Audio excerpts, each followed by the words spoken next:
Good morning. I am JVN. I am Dr. Vanita Bhardwaj. Today we are here to discuss demand analysis. Demand analysis. Demand is a very crucial subject in business economics. What is demand? When we want something, I want car, I want bus, etc. This is our want. It's not demand.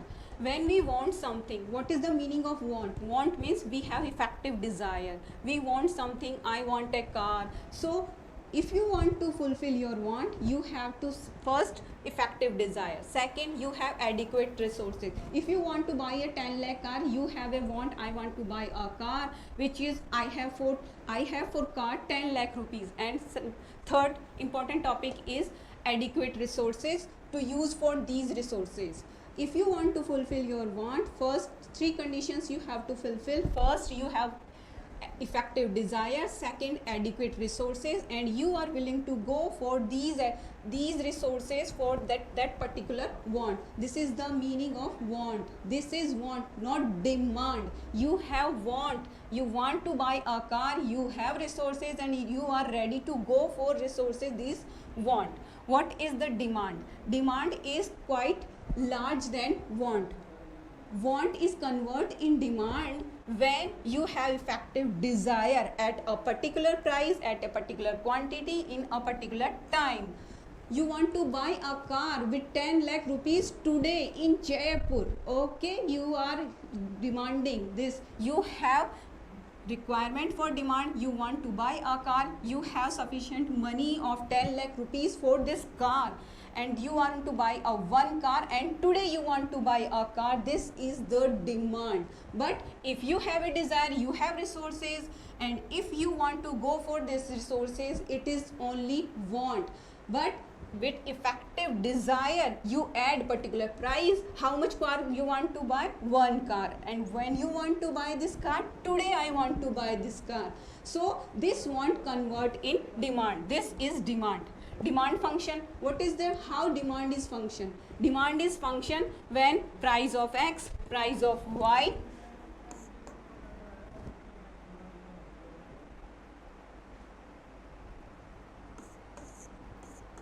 price of Y, consumers income, future expectations and other options are working. First, price of commodities. First commodity, second commodities. Second is income of the demand is depend on the income of the consumer.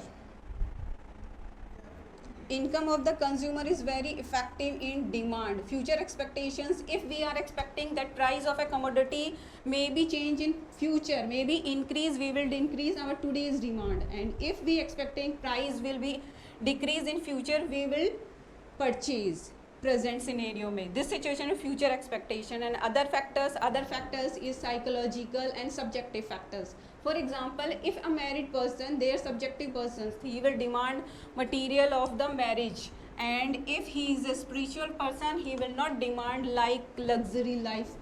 It's all psychological and subjective. Psychological in the sense fashion, demand वगैरह, fashion के according, status, physiology के according. Second is demand determination. Demand is determination by the commodities. Normal goods, demand relations. Demand effect is negative. When prices up, demand down. When prices down, demand up. Price effect is negative. Demand analysis is working inverse relationship. That's why demand curve is always sloping rightwards, left to rightwards. This is the demand curve. And this is the price effect is negative. When price is up, demand is downing. Then price is down, demand is up.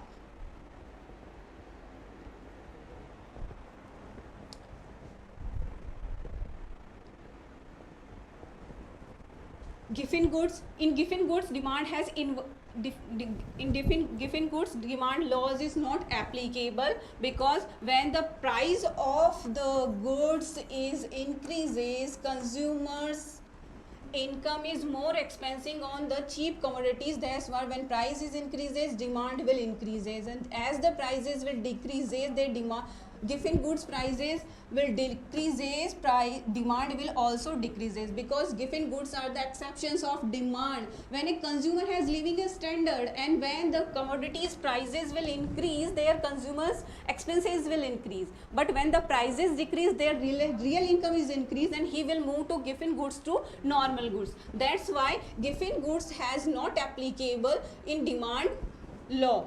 It's exception of law of demand. That's why demand curve is upwarding like supply curve on the right side, and price of effect is positive. Positive in the sense when price up, demand up, price down, demand is also down. This is the opposite of normal goods, because these are giffen goods. When income is increased, demand of giffen goods is decrease. Next, price determination of goods. Price determination of goods is substitute goods.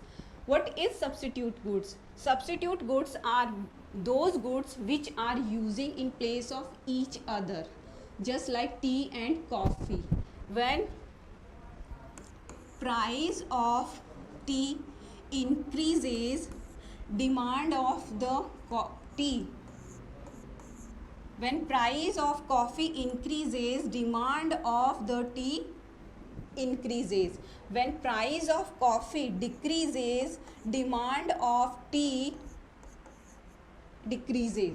Okay, this is the positive relation. When price of coffee increases, demand of the tea decrease. When price of coffee decreases, demand of tea decreases, because when price of coffee is decreases, tea is most cheaper for the people, so they will shift from coffee to tea. When price of coffee up, when price of coffee down, they will shift from tea to coffee. That's why that is price effect is positive. When price of coffee is up, demand of tea is up, and price of coffee is down, then demand of tea is down. This is the positive slope of the demand, left to right.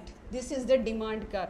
And in complementary goods, what are the complementary goods? Complementary goods are those goods which are using with combination. For example, car and petrol. When the prices of petrol up, the demand of car will decrease, and when the price of petrol down, demand of the car will increase. There is a price effect is negative. Negative in the sense when price of the petrol is up, people will use less than car. That's why demand of the car will decrease, and when the price of the petrol will decrease, demand for the car will up. People will use more cars in their day-to-day life. This is the complementary goods. Complementary goods are those which are using with together. Without one goods, other goods is not applicable. If you have car, without petrol you can't run.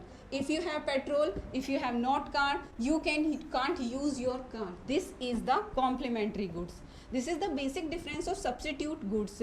Sometimes students make confused what is the substitute goods and what is the complementary goods. Substitute goods are taking place of each other, just like tea and coffee.